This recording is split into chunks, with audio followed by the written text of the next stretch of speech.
Hey everyone, welcome back for another episode of I Would Like to Have a Conversation. In this episode, we're talking with Todd, and we're talking about a thing called courage. Do you guys know what courage is? Yes. No. Yes. What is courage, Theo? That means bravery. Yeah, it does. So it's like how parents can kind of build that courage into making a change, showing up as the person they want to be, all that kind of stuff. And Todd and I share experiences around that. That's pretty cool, I reckon. Go, Ruby, what's up? We're about to go to the pool. We are about to go on the pool. You want to say goodbye to everybody? Bye. Hey everybody, welcome back to another episode. I think this is round 5. Is this round 5 of us chatting? Round 6. I think so. Anyway, I don't know. It's pretty good. It says round 5 on the screen. I know. It sounds good anyway. So today, Todd and I were just talking off before we press record. We kind of want to talk about courage. So if it's cool, Todd, if I just rip into a bit of a story and then we can sort of see where it sort of spans off. We were just talking about it before. So I've been saying on this podcast for a while, this idea of building this space for parents to come into and become space builders. Like, basically create enough space to have that hell yeah kind of fitness. Look good at the beach, hell yeah fitness, say yes to every opportunity, that kind of fitness. And then also a space where they can hold space and connect with their tribe. So it's kind of like connect with your partner, connect with your kids, connect with your external tribe, friends, family, all that kind of stuff. And then earning enough money to create the space to facilitate the other two. So making sure all those things sort of sit in alignment. And I want to kind of create a community around that called the 100. 100 parents all working towards building their perfect average day, which ticks all those boxes. And I've been talking about it for a bit and I've been sort of procrastinating on starting it. And it was kind of around the idea of if I start this thing, and true to form for me is like, what if I get bored with it or if it doesn't work and no one wants it? And I think a lot of people go through this kind of stuff, not for like building, or could be for building businesses. Like they want to build a business. They have a passion to want to do a business. Say as parents, they're like, I want to start a business, but there's like that risk. The risk is there. They're scared, nervous of doing a thing. And when they might be like too big. It could be just something as little as like starting their health and fitness journey, which I should preface that it's little to us because we're in it and we're down the line. Like some easy for us is like rocking up and doing a 45-minute workout when that could be like a marathon for somebody else. That's like a huge effort. So I wanted to talk about courage and how to put yourself in that space. I think I'm going to we should start a drinking game. Every time I say space, we have to drink. But put yourself in that space where it allows courage to kind of foster and grow kind of thing. And I think it'd just be a really good conversation because I was listening to another podcast yesterday, literally after thinking about this all day yesterday. Listened to a podcast last night while cooking the kids dinner after we got back from some stuff. And they were talking about risk. And one thing they said, which is really cool. So this is the Imperfects podcast. And one thing they really said was, which I thought was really cool, is like leaning into the uncomfortable. It feels a little bit uncomfortable. It's probably a little bit risky, but yeah, lean into it because that's probably where you're going to start finding that courage that you want to start tackling certain things. And they asked a question where when you seek permission, when was the last time you did something where you didn't ask permission to do it first? And the reason why they asked it, which is like a really interesting question, I sort of sat back and was like, And it's usually the reason why, and I think this for myself, when I seek permission, I'm looking for a reason to shift the blame if it doesn't work. So it's not on me, it's on somebody else. And now I was sort of thinking about it, like, it doesn't feel very courageous to do that. Like, sort of this whole idea of like this thing I keep saying as well, be the man. Like, what does that person do? That person is courageous. That person does the thing that feels a little bit uncomfortable. Not in like a grindy kind of like I'm going to hustle kind of way, but just go do the thing. Show up. Get proof that you are the person. But yeah, so I rambled. But yeah. I agree with a lot of that. I think a different perspective though is the one I shared with you. We had a coaching conversation, and I had come to you and I was like, hey, I just feel like there's so much more for me. Like, and you said, fly high.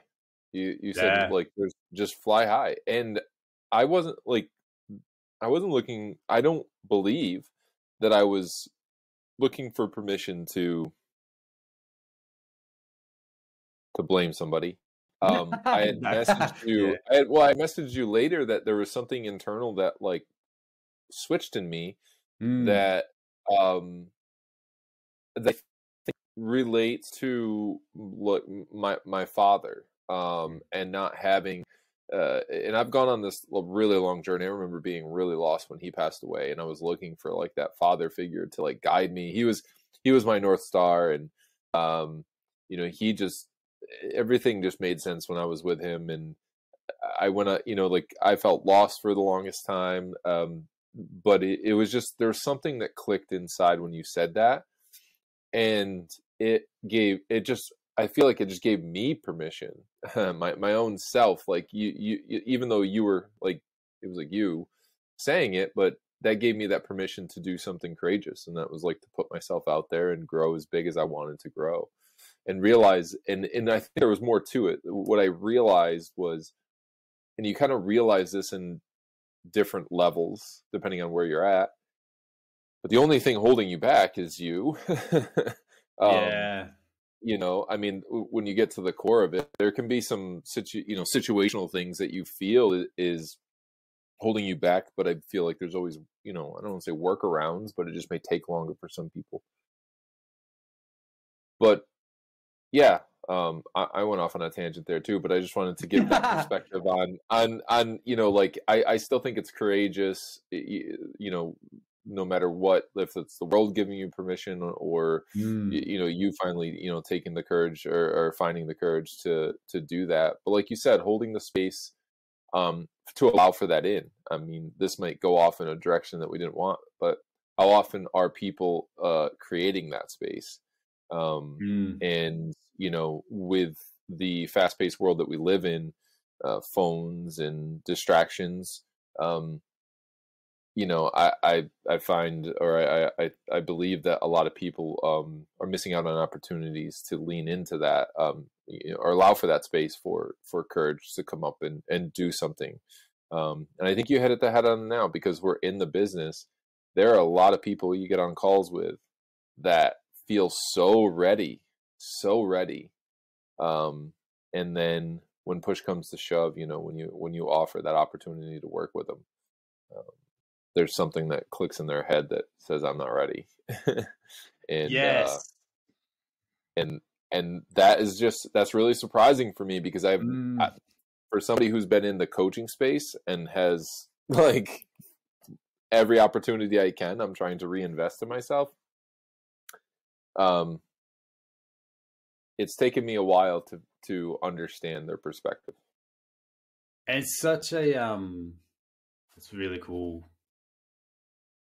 Like what you said, everything was perfect, because it was kind of like I was being very black and white, and you kind of took the Switzerland route and sat in the middle, which was cool. But what you just said at the end is like, yeah, having conversations with people, and this could be someone, for people listening, this could be someone in your world where you're seeing them do something over and over and over again, and they're like, I just can't do this anymore. So again, going back to like the other episode we did when I was talking about being an alcoholic, my friends would see it and they would like know I needed to make a change. I'd be like, I'm going to make a change. I'm done. Everyone does a thing. I'm not drinking again. next weekend I was drinking again. So it's kind of like, even in that scenario, my brain was making me go back to the behaviors that it knew because it felt safe. It was the behaviors that it knows and it kind of can control, but it knows the outcome. If he does X, he's going to get Y. So if he drinks, he's going to have the dopamine kick. That's what we want. So when it comes to that change, so let's say like you and I, like we'll talk to people who want to make a transformation. And I use the analogy of like the hero's journey. It's like, boom, something has snapped. They need to do something and they're going to start their journey. And then it's the call to action. And it's like people literally go two ways. It is a bit black and white. It's like, yep, I'm stepping through and crossing the threshold and doing the thing. And that is a challenge because there is literally a mini battle to do that first one. It's like Frodo and Sam leaving the Shire, all that kind of stuff. Literally, they had that line where he stands in the field and he's like, oh, I've never left the Shire before. It was like such a big I love that moment, and I bring that moment. That's so funny. I bring that moment up a lot with clients when I talk about hitting their edge. That's really interesting. Yeah, because it's like he was fine walking through the Shire. Everything was cool. As soon as he hit that edge, it's like, and that gut check moment was like, do I keep going? Of course, we know he does. But the journey starts then. Like there's that original thought of like, I need to make a change, and you start doing a little bit of things. But there's like that little moment where the call to action happens, and you have to decide if you stay in the safe world, the world you know, which is where your brain wants you to stay. Even if it's hurting you, your brain will want you to stay there because it's what it knows. It wants to repeat the story because the brain hates change. So we're always constantly finding our brain. Cravings, alcohol, sitting on the couch, scrolling social medias, all those things. We're just fighting it because the brain loves what that is. And that's why it makes you feel weird when you stop doing it in that early period. When you cross the threshold, that first step is the courageous step. Because once you get out in there, you find hero's journey talk. You find the mentor, you find the person who's going to guide and give you the tools and stuff. And you find friends, you find allies, all that kind of stuff. And then you have the big challenge, overcome the challenge. Then you bring all that knowledge, all that wisdom, all those tools back to your tribe. So it's such an interesting concept in that way, like how you were talking about it, where in your career, personal growth and all that kind of stuff, and when we had that conversation, when like, I feel like I need more. And you feel like you had an anchor sort of pulling you down. And this is where, so this is going in a little bit of a tangent, but when I was going through the alcohol stage and I was in a relationship, which is very volatile, mainly because of me. Well, I'll put my hand up. It was because of me. And I had a conversation with someone on a call. He was a psychoanalyst, I believe. But he was talking about pillars. And he goes, as soon as a relationship has a lean, where one leans off the other one, the roof doesn't stay on. The roof collapses. And they're really hard to keep going. Sometimes they are. Like one could be a savior, the other one's leaning off that savior. Sometimes it worse. But these analogies just like made sense to me. And when we were talking about it, you and I, that's the analogy that popped in my head, where you had this kind of like an anchor. It sounds really bad, but you had this anchor that was sort of like chaining you down and not kind of sinking fishing, but not. But my idea was like, create your own pillar and just let it rock. And it doesn't matter like how high it goes. And this is where I have this thing with Caddy, where I'm always like, go do your career thing, whatever it is, just go do the thing. And I do say this with all the parents I work with. Everyone's got to have their own thing. What is the thing they're passionate about? What are they doing for themselves, health and fitness wise? It has to be their own thing. like their goal. Like you can include the family into it, but show up for that person you want to be. And then the partner does the same thing. And if they both have their own thing, the roof is solid. The structure is sound. Like everyone has their own worlds, but they share it together because they want to, not because they need to. What if your entire day and world is shared? Yes, this is your very unique situation. That's what I'm navigating, and we are looking. We are always working on navigating, because I would say 99, and this is no joke, 99% of the day and week, we are together. Yeah, and like some people couldn't do that, so you got to. And I would say it's like a super crisp high five to you two, because that is challenging. Because I looked through my childhood, and my parents worked together. That was the tipping point. That's what did it in the end for them. So it's super interesting that you guys can do it, and you've been doing it for 10 years and you're still doing it. I think this is where the whole, like, for you, let it fly came from. This could be your own thing. Yeah. And just to update everybody, in the past, since we've had that conversation in the past couple of weeks, I've made some really, and I think this will help, show people like small changes over time, right? When we work with clients, I made a few adjustments inside the office, and it has drastically changed not only the way I show up, but the way that I show up for the patients and the results that we're getting, as well as the referrals. And this is just making a few simple changes. So I know, hopefully, thank you for that, by the way. Because that was a big shift. And, it was nice to just hear that, it was, the small changes is like probably really important to talk about too. Like, you didn't make a sweeping change. And this comes back to that force versus flow thing. The idea of like slowing down, I get it. Like when we have that, the piss and vinegar and everything, we're like, we want to make that change. We want to go, like, let's do it. We grit our teeth, we get in there, and we just let it rip. There is moments like that where sometimes you might have to, but it's really hard to sustain.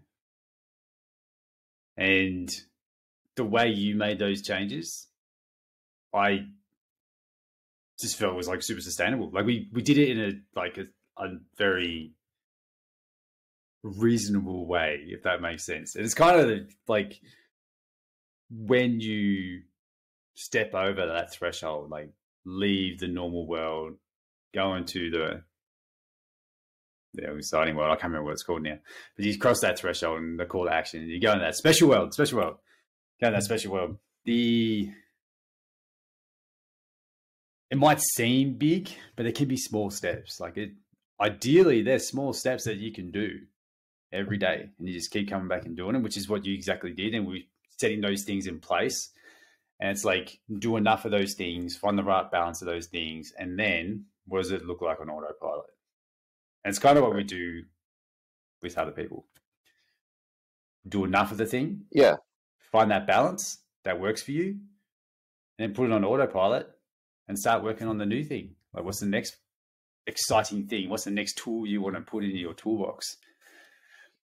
But going back, like, reducing the size of the thing that you want to do can help build that courage to take that step. So with the thing I wanted to do yesterday, I was like, had a call with someone. Someone was holding space for me while I was working through this idea of the 100 club that I want to build. And I was just stuck on just shit that didn't matter, and it was making it too big. And then I got off and I was like, oh, I'm fired up now. And then again, I made it too big. I was just like, I've got to do this, I've got to do that, I've got to do that. And I just threw it all. It's like I had this whole Google Doc and I just trashed it and absolutely wiped it clear. And I was like, nah, let's go through the bumpers, micro steps, an hour a day. What is it going to look like? what can I do in an hour a day? That's what it's going to be. And just invite people to come and join it. So when you do get that moment where you're like, I do want to, with the courage hits, all of a sudden you're like, I want to go. And you're like, holy shit, there's a lot to do. Throw it all away and just go back to the really, really, really small things. And there's like, I can't remember the line in one of the Frozen songs, but it's in there and it's like the best next step. I'll see if I can find it and I'll share it in a video later. But it just, that is just, Disney's always good at telling the stories, but that idea in itself, or what is the best next step towards that thing that you really, really want, but you're lacking the courage to do. If you get proof that you're working towards that thing every day, the courage will just be there.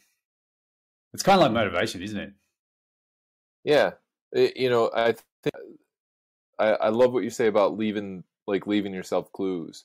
I also find, it's going back to something else you said. I also find that along the way, your mind's gonna want to talk you out of it because you still haven't completely left, or you haven't like recreated like your new familiarity or comfortable space. Because I see that a lot in clients as well. They'll be doing some things and it seems like they're moving at a pace that is sustainable, and then something in life throws them the curveball. And one of the things I often highlight and as a win is, well, last time this happened, how far did you spiral? Yeah. 6 months. Well, guess what? It's only been a week. So you're on you're doing 25 weeks better than the last time you spiraled, and that takes courage in and of itself. So being able to reframe that for people and saying, listen, like you've done something, you've been able to sit in whatever you need to sit in and deal with whatever you need to deal with. And I'm here to walk you through it and talk you through it. But just know that, you're 25 weeks ahead of the game now. Compared to your last spiral, and let's celebrate that. And there's something courageous in and of that, of being aware, and that's sometimes, and I'll be really forward with people. Sometimes, like if I can just bring massive awareness to people inside the program, and this is a big reframe that you've helped me with too. But understanding where I am has helped me understand where people are a lot better. And when I understand where they're at, I don't have these massive expectations where I let myself down by not helping them achieve it. But instead I help them help me, but then help them understand that, hey, this 6 months that we work together, at this pace, this is what the goal is going to be. And it's really cool being able to highlight that for them. It's the same thing that I do in the clinic. Hey, I've got 12 to 14 visits. I believe I can get this better in there. But this is what you're going to have to do on your end in order to make that happen. And that's been really cool, seeing that correlation. But I just wanted to highlight to everybody how courageous it is to just keep showing up day after day and week after week. And when you do decide to cross that initial, barrier, when Frodo, I love that you brought that up, man. I absolutely, I could put it in my head. We got some nerd talk. I was going to say, I've got topics for podcasts in the future where we pick a movie and we design a character who would be in that movie, and what are the traits physically, emotionally, mentally, what did that person need to do to be available to survive in that world? I'm like, that'd be fun as shit. That'd be a really fun episode. There's something you mentioned about awareness. So, and the awareness is huge. And I use it for all coaching I do all the time. We worked with James, and I work for James now. It's like that data over emotion thing. And that's what I see as awareness, is like, what's the proof? Do we have proof that your current habits are going to lead to that goal that you want? Yes, cool. Keep going. Be patient, which is the whole James Clear thing. No, cool. Let's make a change. They're both cool. And awareness just takes the uncertainty away. So you can sort of see what is actually happening. Like, I want to be... So for me, adventure. I did this the other day. I want adventure. I haven't had an adventure since the soccer season started. Like, you could say over 35 soccer's adventure. This is like a first world problem, but this is my thing. Like, I am happy in the trails. I haven't done a single trail run. I take Simon for a walk in the trails every day, but like 20 minutes. But I haven't gone for a single trail run since the season started, and I miss it like crazy. So I'm put it down on my thing is like, I have to do a trail run every week. Yes, I'm playing soccer, but I still need to get a trail running because it just keeps me in that adventure state. Like, I want adventure, but I'm also a parent that has to earn money, so I can't go off and run the snow trails for months at a time. But the micro adventures is a big thing that keeps me in check. But I was like getting a bit like, I don't know, disconnected or something. Like, I was just losing something. I couldn't figure out what it was as I was going through my data. Like, what am I doing? My daily wins tracker, which is what I use for proof to see if I'm showing up for the thing I need to be showing up for. And I don't have an adventure on my daily wins because I built that when the season started. I was like, I go have an adventure. And it's just whatever that would be. I don't have it in there. And now, so my goal today is to list out adventure like outside the house, adventure inside the house, adventure with the kids, and just making a list of like 9 things I can just go and just pick and choose based off whatever scenarios that are going on. There's a bit of a tangent what I just went through, but it was the idea of having that awareness and proof. So awareness is like where you are now and what are you currently kind of doing? And then is that stuff still serving you? And then we could say the courage is having the courage to swap this for that. So swap that thing that is no longer serving you for another thing. Because everyone's life is full. You could try and stack it on, but I don't think that's like a reasonable approach and a good way to look at it. Even if you don't have kids, like we got kids doing businesses and stuff, and we're chockers. Single parents, they're probably way busier than us. But even if you don't have kids, your life is probably still full. Yes, you got more time. Technically, you don't. Everyone's got the same amount of time, but I want to just take a moment to like highlight what you're talking about, because I think this is a really, really important concept for people to understand. What Chris is talking about is when you're like, imagine just being like what he's saying is your life is busy, is it's bursting at the seams essentially. Like it's already there. And you like, in order for you to change, you like adding something else to that is just going to burst. And even if you add it for a short period of time, something's going to happen. You're either just going to slingshot yourself back to some bad habits and behaviors and things that weren't serving you, or things are going to spill over. And we've already talked about some of the things like you and I have gone through in our lives, because I imagine things were spilling over for whatever reason.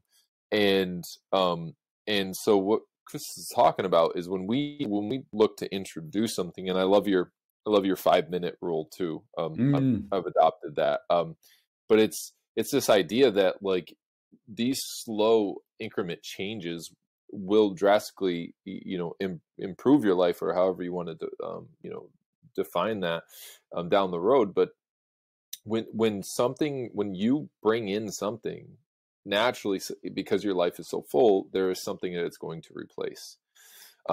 And in and of that self, like as small as it might be, like eating more protein means eating less of this. That is something that I find like still takes courage and a conversation with yourself of like, I'm giving these things up to eat more protein because this is my goal and this is what I truly want. And now I'm walking towards this pleasure versus away from pain.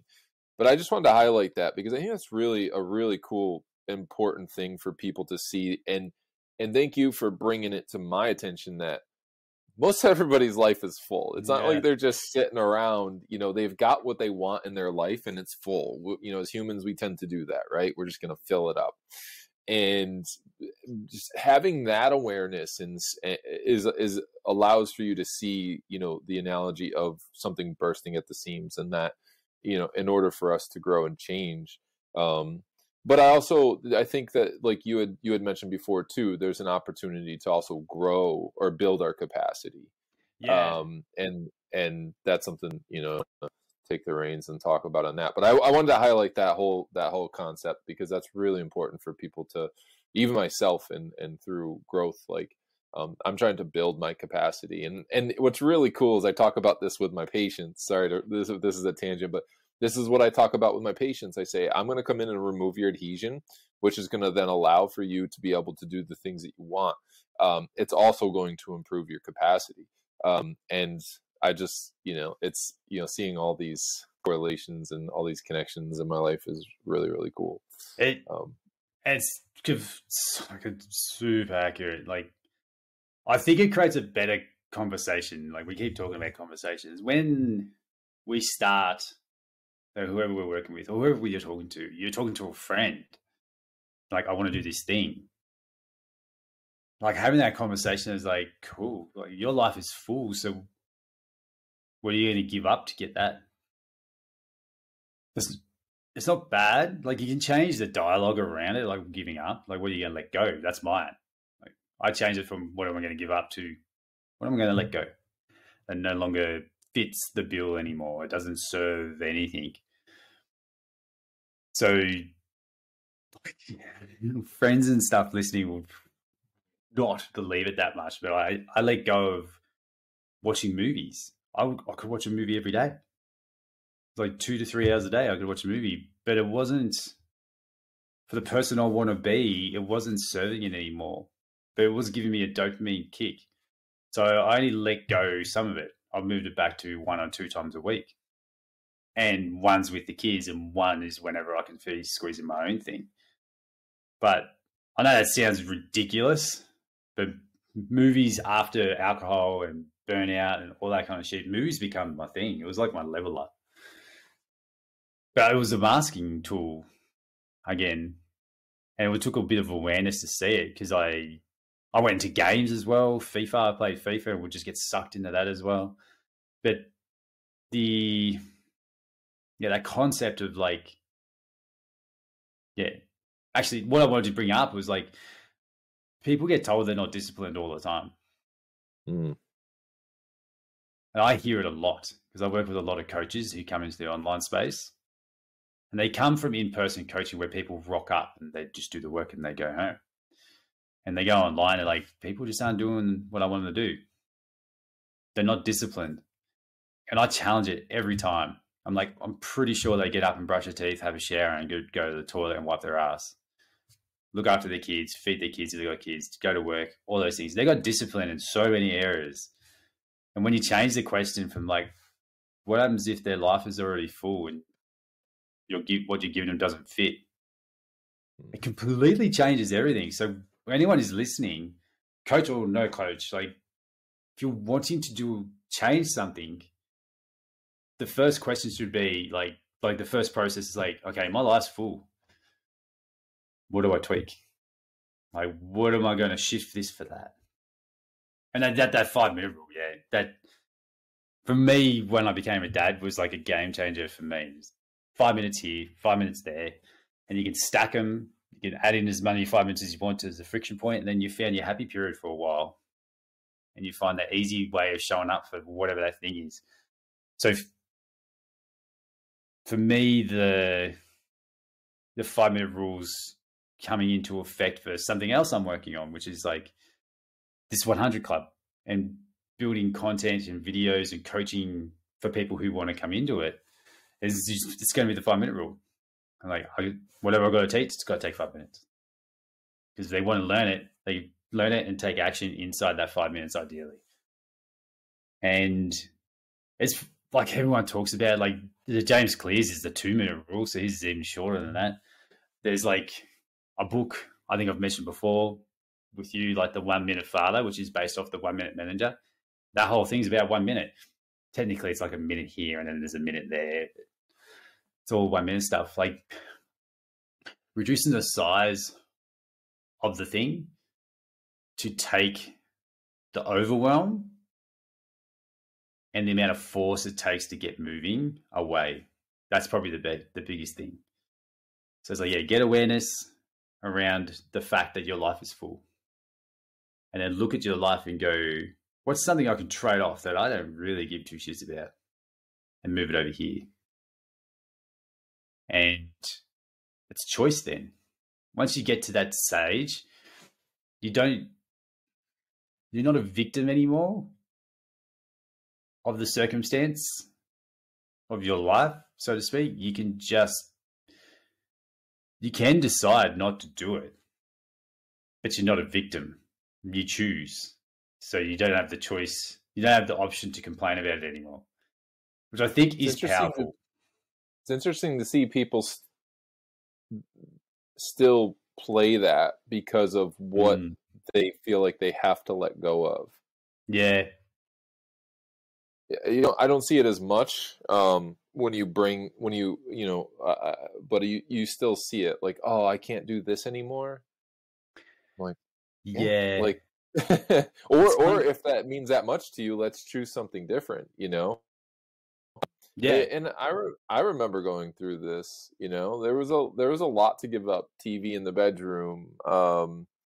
Even when I gave up alcohol, like there were moments though where like it was, you know, why me, and why do I have to give this up, and this is going to change all my life. And I felt like it was happening to me instead of, you know, in hindsight realizing it was happening for me because of the clarity it's brought. But I still think, I guess what I'm getting at is the conversations that we can still have with ourselves when we are letting go of things can be really interesting, where our minds will take us and what our ego will do to talk us in or out of that.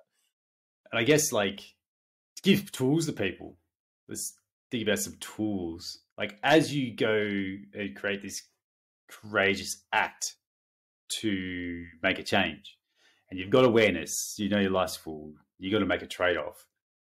You decide on the trade-off, your brain will fight you. Like, there's really good books by Stephen Pressfield where he just calls it resistance. It's just a really good category to put it into. So resistance will fight you. Highly recommend getting these books. Like, they will make you, like, they'll light a fire up your bum and make you want to do stuff. One of the exercises I recommend for people is the stop, start, and continue list. Yeah. I don't know who to give credit to. I can't remember who did that either, but yeah. It's like a good it was a management tool, and it sort of spilled over into life, which is cool.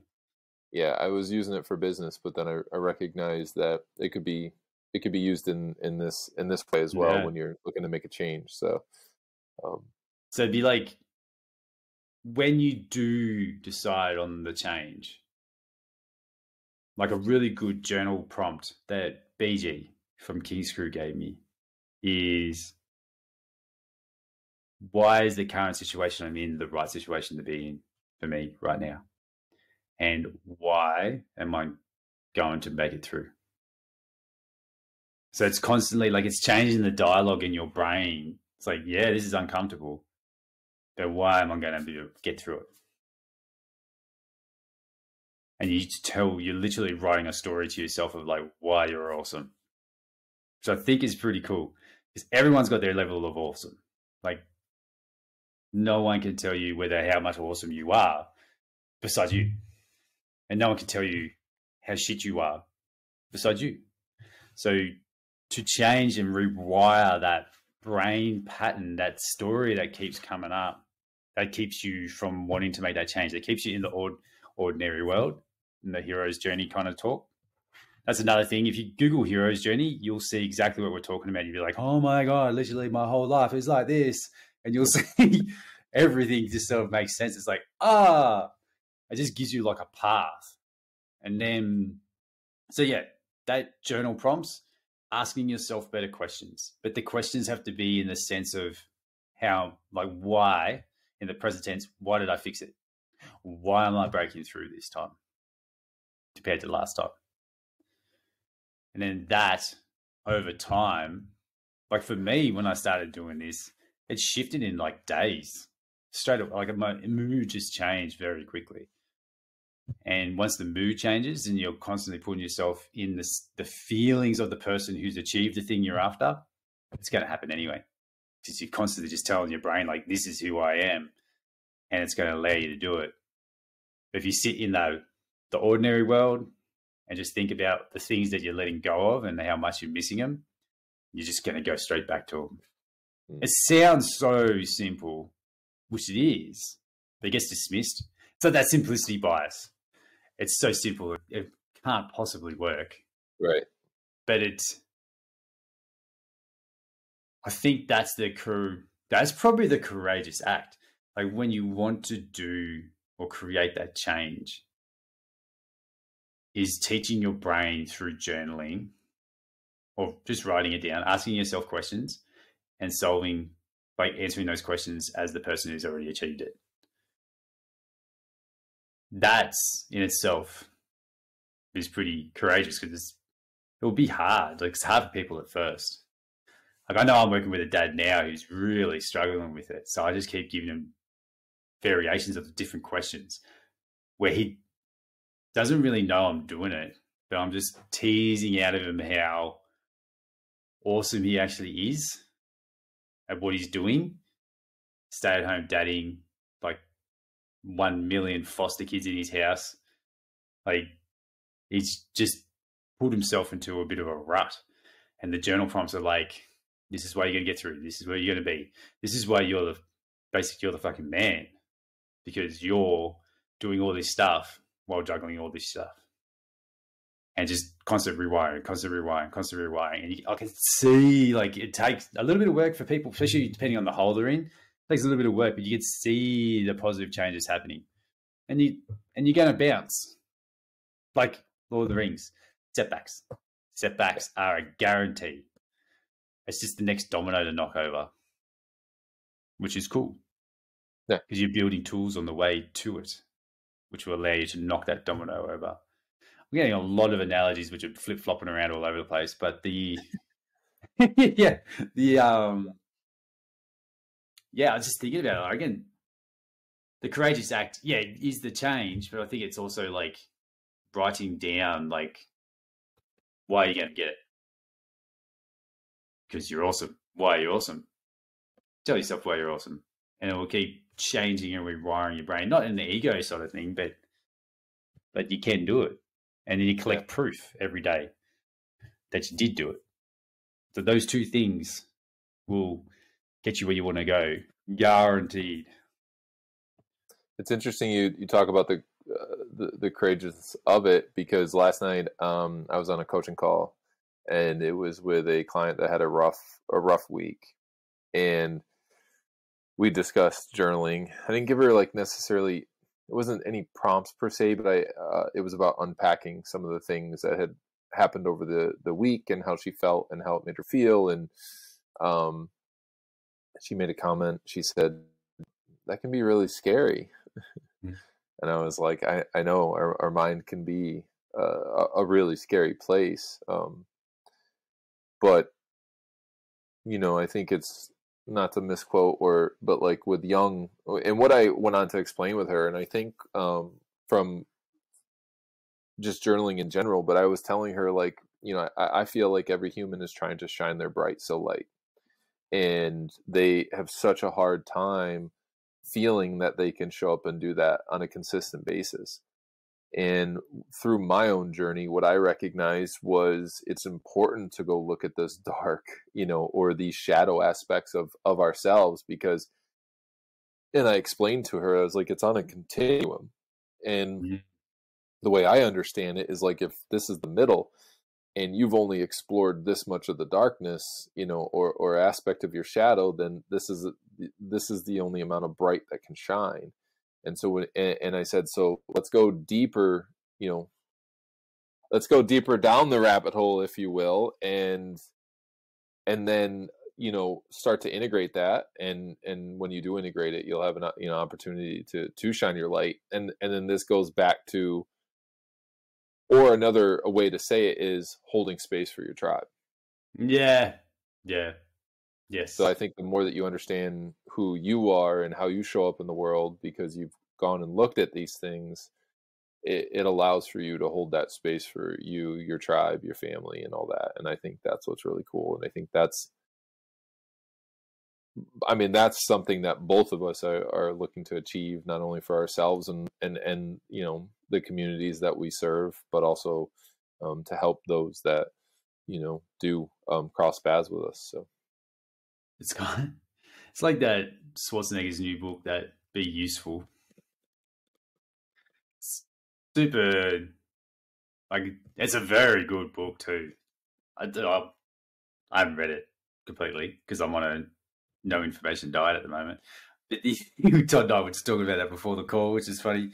We're both literally like, no more learning, just start doing. Like that Be Useful idea, which is that concept of like, be the fucking man, or sorry, I shouldn't say, be the man, be the woman for your tribe.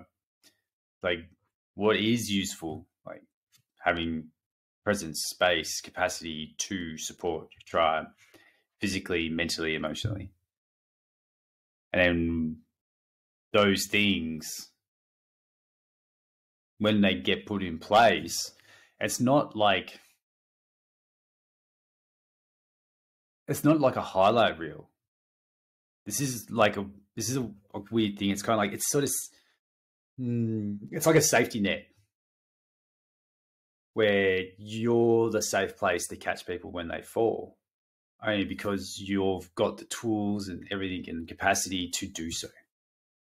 And then if you're supporting it's like the funnel, you're a gigantic funnel, and you can catch people's shit and support them through it.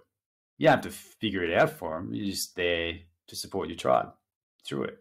And it's something really interesting with like Theo and the stuff he's going through. My immediate thought for a lot of the time was like, I have to solve his problems. And then working with his therapist and him and stuff like that, the last 2 to 3 to 4 weeks have been like a night and day difference to the previous few months of the year. And it was letting go of me having to solve his problems. And it was just giving him the space to talk it out, rewriting the story where he could fix his own problems. So he has this, like, even for a kid who's 7 years old, this stuff works. So we had a journal which he could draw his stuff in there. So he was allowed to draw the shitty feelings, whatever the images that come up, but then draw the positive next to it. And then gradually the shitty feelings started getting smaller, or it was harder to bring up. I'm like, if you got to force yourself to write the shitty stuff, man, there's probably nothing there. Then the more positive stuff. And then the last 2-week block, we took the book in, and I was like, we haven't drawn it this time. He hasn't needed it. He's self-regulated himself. So the brain works crazy quick. I know kids' brains are built to absorb stuff fast, but it works for everybody. So I think it's like trying to get like a really cool message to sign off on. It's like the courageous act. Let's go through the process. So get awareness, your life is full. You're going to make a change, everybody. Understand your life is full, and a trade-off needs to happen. And you get to decide on the trade-off, but a trade-off needs to happen regardless. To fit shit in, use the 5-minute rule, change 5 things 5 minutes at a time. Then the courageous act, I feel, you've already started, so that you've done a courageous hit already. You're doing the thing, you made a trade-off, you're showing up for stuff, getting proof that it's working. To keep yourself going, I think the courageous thing is to talk to yourself as a person who's achieved it and why, which is that internal story. And if you're struggling to do that, obviously, yeah, reach out to Todd and I, because that's what we love to do. Yeah. We love to unpack this stuff and create blueprints for people to show up for, which is the blueprint for their perfect average day, their perfect life that they want, and where to make those trade-offs that make sense if you can't find them. So that's what we do. We just make that shit happen faster. That's all. Yeah. But you can go do this yourself too. Like, follow those steps. I think, Todd, is there anything you want to sign off with? This is a cool convo. I think that was beautifully put. Yeah, and yeah, the other, you know, I guess we'll just talk about courage, but the other courageous thing is like life will throw things at you. It's going to test you. There's a number of, I know we wanted to sign off, but there's a number of clients I feel like have gotten like a week or two into changing their life and deciding to do something courageous already, and life starts knocking down the door, and I reframe it for them and I say, listen, like this is like whether whether it's God, the universe, however, is asking, are you serious? Yeah. And that's how I like to reframe it. I said, and just be happy that you got this question early on, and then we can get it out of the way and then keep going. Yeah, I like that. That's good. That's perfect. Gus. Yeah. God, universe, spirituality. Yeah. Gus is knocking on the door. That was awesome. Thanks, Toddy. Thanks, everybody. If you want to find us, links are in all the show notes and all that good stuff. Hit that subscribe button or follow or whatever it is. He knows what he's talking about. We're good at this. See you, everybody. All right.